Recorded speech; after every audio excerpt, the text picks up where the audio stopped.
என்ன கேள்வி? பொய்யரோடு அன்பு பொருந்தாதே, மெய்யரோடு அன்பு மேவியிரு. பொய்யே பேசாதவங்க கை தூக்குங்க மக்கா.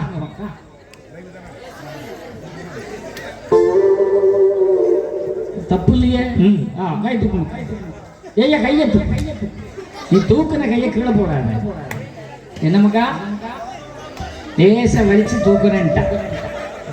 ஏன்னா இவன் ஏதாவது இடமா அடுத்தால கேள்வி கேட்டுருக்கானே. ஒண்ணுல உண்மையிலே போய் பேசாத கை தூக்குமக்கா.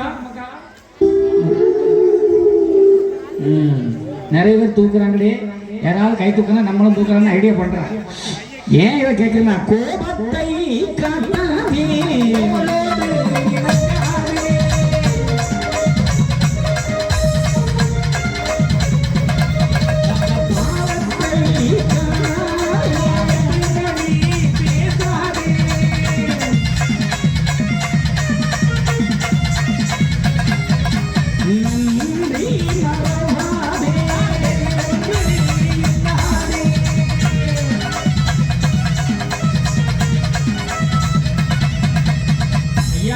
கோபத்தை காட்டாதே.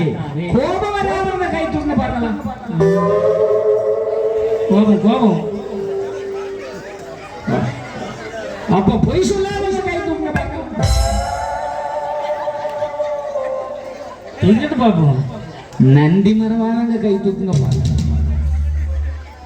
ஏன் கேட்கிறேன்னா மக்களே, யாரை எப்போ எதை பேசணும்னு ஒரு தகுதி இருக்கு. ஆனா இன்னைக்கு தகுதி இல்லாத நிலைகள் எல்லாம் அவன் நமக்கு யாரு மூத்தவனா சின்னவனா ஒண்ணுமே கிடையாது. ஐயா சொல்றாரு, அதாவது தானம் மறவாதே தன்னளவு வந்தான்.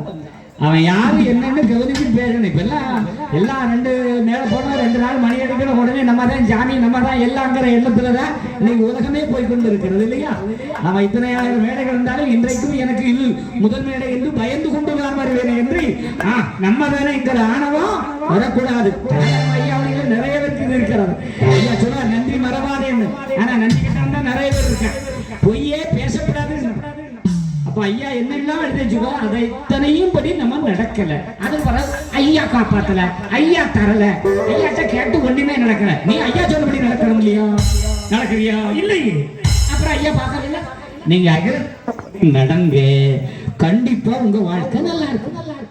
இனிமேல் பொய்யே பேசப்படாது. ஏதோ பண்ணணுமா?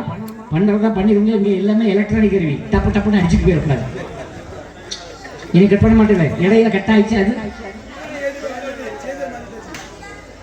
அது தானா மாறிட்டோ மாத்துக்கும் போது சொல்லிட்டு மாத்துங்கப்பா. எல்லாம் 2 லட்சம் 3 லட்சம் கொடுத்து வாங்கியிருக்காங்க. என்னால பெயரப்படாது இல்லையா? சௌரியமா தான் இருக்கா. ஐயா உங்களை காப்பாத்தனா அவர் சொன்னபடி நடக்கும். அப்படி எப்படி நடக்கணும்னா ஐயா கருத்துக்கள்லாம் நிறைய வருது.